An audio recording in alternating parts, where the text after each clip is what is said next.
बबूला हुई रेखा गुप्ता, अधिकारियों को लगाई डांट, सीएम रेखा का रौद्र अवतार, आतिशी के उड़ गए होश। नमस्कार, आप सभी का बहुत बहुत स्वागत है। आप देख रहे हैं स्पेशल स्टोरी। मैं हूं परवीन शेख।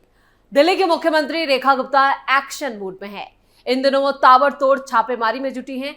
2 दिन पहले ही मुख्यमंत्री ने दिल्ली के जीटीबी हॉस्पिटल का दौरा किया था और अब सीएम रेखा गुप्ता ने शालीमार बाग के एक सरकारी स्कूल में अचानक पहुंचकर हालात का जायजा लिया। मुख्यमंत्री रेखा गुप्ता ने एक सरकारी गर्ल्स सीनियर सेकेंडरी स्कूल का औचक निरीक्षण किया। उन्होंने स्कूल की व्यवस्था का बारीकी से जायजा लिया और पाई गई खामियों पर अधिकारियों को जमकर फटकार लगाई। स्कूल में पानी की समस्या, टूटी हुई डेस्क और बच्चों के बैठने की जो व्यवस्था थी वो काफी खराब थी, जिसको लेकर कई समस्याएं और भी देखकर वो गुस्से में आग बबूला हो गई।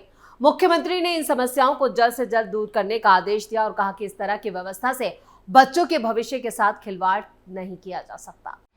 सीएम रेखा गुप्ता ने दिखाए सख्त तेवर। अचानक पहुंची स्कूल मैडम की भी लगा दी क्लास। मुख्यमंत्री की कुर्सी संभालने के बाद से ही रेखा गुप्ता एक्शन मूड में है। वो लगातार दिल्ली सरकार के सभी विभागों की बैठकें ले रही हैं और कई जगहों पर जमीन पर उतरकर लोगों से मिल रही हैं। इसी कड़ी में रेखा गुप्ता गुरुवार को अचानक शालीमार बाग के एक सरकारी स्कूल भी पहुंच गई, जहां उन्होंने पीने के पानी और दूसरे इंतजामों का जायजा लिया। मुख्यमंत्री ने स्कूल मैनेजमेंट से जुड़े लोगों की क्लास भी लगाई। रेखा गुप्ता ने कहा कि सरकारी स्कूल में सभी इंतजामों को दुरुस्त किया जाना चाहिए। आपको बता दें कि रेखा गुप्ता शालीमार बाग से ही विधानसभा सीट से ही विधायक है। मुख्यमंत्री ने शालीमार बाग विधानसभा सीट के अंतर्गत वार्ड नंबर 55 के शालीमार गांव चौक, मैक्स रोड, हैदरपुर गांव सहित कई दूसरे इलाकों में पानी की समस्या, सफाई और सड़कों की स्थिति का निरीक्षण करने के बाद अधिकारियों के साथ दौरा किया और एक बैठक भी की। इस बैठक में कई आदेश लिए, कई फैसले लिए गए। मुख्यमंत्री ने स्कूल मैनेजमेंट से जुड़ी मैडम से कहा कि यहाँ पानी जो पीने का पानी, उसकी परेशानी है और ये ठीक बात नहीं है, इसे ठीक कराया जाना चाहिए। उन्होंने इस दौरान दूसरे इंतजामों को भी देखा। मुख्यमंत्री ने स्थानीय लोगों से उनकी समस्याओं पर बात की और उनके फीडबैक के आधार पर अधिकारियों को पानी, सड़कों और गंदगी से जुड़ी समस्याओं का जल्द समाधान करने का आदेश उसी वक्त दे दिया और इसके साथ ही एक टाइम बाउंड भी रखा। उन्होंने कहा इस वक्त में ये समस्याएं, इनका पूरा समाधान हो जाना चाहिए। मुख्यमंत्री ने कहा कि दिल्ली के हर व्यक्ति का स्नेह और आशीर्वाद ही उनकी सबसे बड़ी ताकत है और उनकी समस्याओं का समाधान और सपनों को साकार करना ही सरकार की प्राथमिकता है। मुख्यमंत्री ने यह भी कहा कि दिल्ली के लोगों की समस्याओं के समाधान के लिए वो प्रतिबद्ध हैं। आपको बता दें कि 70 विधानसभा सीटों वाली दिल्ली की विधानसभा में बीजेपी ने 48 सीटों पर जीत दर्ज की है, जबकि आम आदमी पार्टी को सिर्फ 22 सीटें मिली है। कांग्रेस का इस बार भी खाता नहीं खुल पाया और जिस तरह से सीएम रेखा गुप्ता काम कर रही हैं, उससे दिल्ली वालों के दिल में भी वो जगह बनाती जा रही हैं। बीजेपी कार्यकर्ताओं को बताया था हनुमान। कुछ दिन पहले मुख्यमंत्री रेखा गुप्ता ने बीजेपी कार्यकर्ताओं को हनुमान बताया था और कहा था कि पार्टी के हनुमान बनकर जो काम आप लोगों ने किया है, सालों की तपस्या, मेहनत, निष्ठा और समर्पण के साथ आज की ये जीत उसी का नतीजा है। दिल्ली चुनाव 2025 के दौरान बीजेपी ने दिल्ली की जनता से बड़े बड़े वादे भी किए। अब दिल्ली में 27 साल बाद बीजेपी की सरकार बनने के बाद जनता को इन वादों को पूरा होने की उम्मीद वो बढ़ चुकी है। दूसरी तरफ दिल्ली की सीएम रेखा गुप्ता कई मौकों पर चुनावी वादों को हर हाल में पूरा करने का भरोसा भी दे रही हैं। इसी कड़ी में बीजेपी का कहना है कि दिल्ली की सीएम रेखा गुप्ता और रेखा गुप्ता सरकार होली 2025 से पहले दिल्ली की महिलाओं को दोहरी सौगात भी दे सकती है, जिसमें एक सौगात 8 मार्च यानी अंतर्राष्ट्रीय महिला दिवस के मौके पर मिलने की संभावना है। 8 मार्च को महिला समृद्धि योजना का रजिस्ट्रेशन। दरअसल दिल्ली विधानसभा चुनाव 2025 के दौरान पीएम मोदी ने दिल्ली में बीजेपी सरकार बनने के बाद महिलाओं को 2500 रुपए देने का एक वादा किया था। महिला सम्मान निधि देने की ये घोषणा की थी, जिसके अलावा यहाँ पर भाजपा ने अपने संकल्प पत्र में दिल्ली के लोगों को 500 रुपए में एलपीजी सिलेंडर देने का भी ऐलान किया था। अब दिल्ली में 27 साल बाद बीजेपी की सरकार है। ऐसे में बीजेपी के चुनावी वादों के पूरा होने की उम्मीद बढ़ गई है।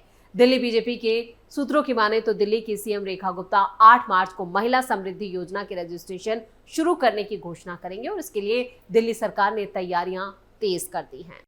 होली पर मुफ्त मिलेगा LPG cylinder. Bharatiya Janata party की दिल्ली सरकार महिलाओं को होली 2025 से पहले एक और सौगात देने वाली है।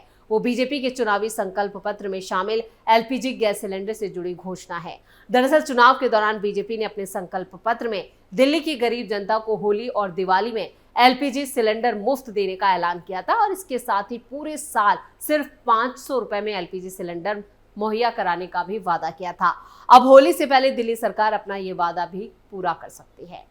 दिल्ली में बीजेपी के लिए वरदान साबित हुई हैं ये घोषणाएं। राजनीतिक विश्लेषकों की माने तो बीजेपी की घोषणाएं दिल्ली चुनाव में पार्टी के लिए वरदान साबित हुई, जिसके चलते बीजेपी पिछले एक दशक से दिल्ली की सत्ता पर काबिज आम आदमी पार्टी को सत्ता से बेदखल करने में कामयाब रही। दिल्ली चुनाव 2025 में बीजेपी को 70 में से 48 सीटों पर जो जीत मिली है वो इन चुनावी वादों का भी नतीजा है, जबकि 2 चुनावों में प्रचंड बहुमत हासिल करने वाली आम आदमी पार्टी सिर्फ 22 सीटों पर सिमट कर रह गई। दूसरी तरफ दिल्ली की सीएम रेखा गुप्ता का कहना है कि भाजपा के संकल्प पत्र में शामिल एक एक वादे को पूरा करना दिल्ली सरकार की पहली प्राथमिकता है। बीजेपी सूत्रों की माने तो दिल्ली की सीएम रेखा गुप्ता होली से पहले 2 महत्वपूर्ण वादे पूरे करने की घोषणा करने की तैयारी में जुटी हैं। घर बनाने वालों को बड़ी राहत, रेखा गुप्ता ने जारी किया सर्कुलर। 2 दिन पहले ही रेखा गुप्ता सरकार ने आम लोगों को बड़ी राहत दी। दरअसल दिल्ली में मकान बनवाने में कई बार पुलिस की दखलंदाजी होती है, लेकिन रेखा गुप्ता सरकार ने एक बड़ा फैसला लिया है जिसके तहत पुलिस की दखलंदाजी बंद होगी। दिल्ली में अब कंस्ट्रक्शन के लिए पुलिस की परमिशन नहीं चाहिए होगी। दिल्ली सरकार ने एक सर्कुलर जारी कर दिया है और दिल्ली सरकार के शहरी विकास विभाग के एडिशनल चीफ सेक्रेटरी नवीन कुमार चौधरी ने सर्कुलर जारी किया। सर्कुलर के मुताबिक दिल्ली में डीएमसी एक्ट के तहत यहाँ पर सेक्शन 336 के तहत एमसीडी बिल्डिंग कंस्ट्रक्शन से जुड़े सभी काम रेगुलेट करती है। डीएमसी एक्ट की अलग अलग धाराओं के तहत निर्माण करने वालों को लोकल बॉडी लेआउट प्लान और बिल्डिंग प्लान जारी किया जाता है। ऐसे में कई बार जो संदिग्ध गतिविधियों को लेकर लोकल बॉडी ऑफिसर पुलिस से जांच रिपोर्ट की मांग करते हैं। इसके अलावा पुलिस का कंस्ट्रक्शन के काम में भी कोई लेना देना नहीं है, इसलिए दिल्ली में अब बिल्डिंग निर्माण के लिए पुलिस की परमिशन की जरूरत नहीं है। और दिल्ली सरकार ने जो जारी सर्कुलर है उसमें बताया है कि दिल्ली पुलिस अपने सभी कर्मचारियों को बताए लोगों को जो गलतफहमी ना हो, उसे गलत इस्तेमाल ना किया जाए, इसको लेकर भी सर्कुलर जारी किया है। सर्कुलर में यह भी कहा गया है कि इसका मतलब ये नहीं कि एमसीडी या कोई गलती होने पर पुलिस उसकी मदद ना करे। पुलिस को एमसीडी की पूरी मदद करनी होगी और दिल्ली में लंबे वक्त से इसकी मांग भी हो रही थी। दरअसल पुलिस को लेकर ऐसी कई शिकायतें मिली थी कि घर बनवाने के दौरान पुलिस परेशान करती है। ऐसे में अब रेखा गुप्ता सरकार ने साफ कर दिया है कि घर बनवाने में पुलिस की दखलंदाजी बर्दाश्त नहीं की जाएगी। एमसीडी घर बनवाने में सभी प्लान को अप्रूव करेगी और अगर एमसीडी को लगता है कि पुलिस की कहीं जरूरत है तो वो पुलिस की मदद ले सकती है। सरकार के इस कदम से भ्रष्टाचार पे भी लगाम लगेगा और दिल्ली सरकार यहाँ पर 24 मार्च से 26 मार्च के बीच अपना बजट पेश करने की भी तैयारी कर रही है। सीएम रेखा गुप्ता ने बताया कि बजट में किन मुद्दों को अहमियत दी जाएगी।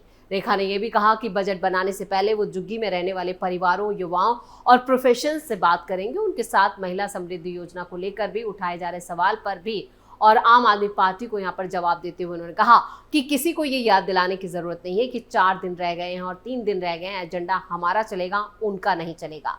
रेखा गुप्ता ने मीडिया से बातचीत में कहा वो ऐसा बजट होगा जो जनता की उम्मीदों को पूरा करेगा, जिसमें सुरक्षा, स्वास्थ्य, शिक्षा जैसे महत्वपूर्ण क्षेत्रों पर विशेष ध्यान दिया जाएगा। हमने संकल्प पत्र में जितनी भी बातें कही हैं निश्चित रूप से हर एक वादा पूरा होगा। महिलाओं को हर महीने 2500 रुपए देने की बात हो या बहनों को 21,000 देने हो या फिर सिलेंडर, किसी को याद दिलाने की जरूरत नहीं है कि 4 दिन रह गए हैं, 3 दिन रह गए हैं, एजेंडा हमारा चलेगा, ना कि उनका चलेगा। हमें अपना वादा याद है। वो यही नहीं रुकी, उन्होंने आगे कहा कि बजट बनाने की प्रक्रिया में समाज के सभी वर्गों की भागीदारी सुनिश्चित करने के लिए भी 3 दिनों में कई ग्रुप के साथ बैठक की जा रही है। ये और साथ ही साथ व्यापारियों, कारोबारियों से भी सुझाव लिए जा रहे हैं। शिक्षा के क्षेत्र से जुड़े लोगों के साथ महत्वपूर्ण बैठक हुई है, उनमें भी सुझाव लिए गए हैं।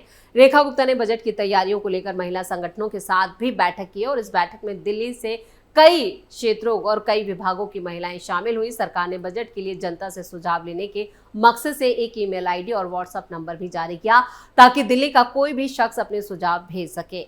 सीएम रेखा गुप्ता ने कहा कि सभी विभागों के अधिकारियों को निर्देश दिए गए हैं कि बजट के लिए सभी वर्गों से सुझाव लिए जाएं और उन सुझावों को बजट में शामिल किया जाए। सभी विधायक और मंत्री बजट पर विचार जानने के लिए जनता के बीच भी जा रहे हैं और कई सुझाव अब तक रेखा गुप्ता के पास आ चुके हैं।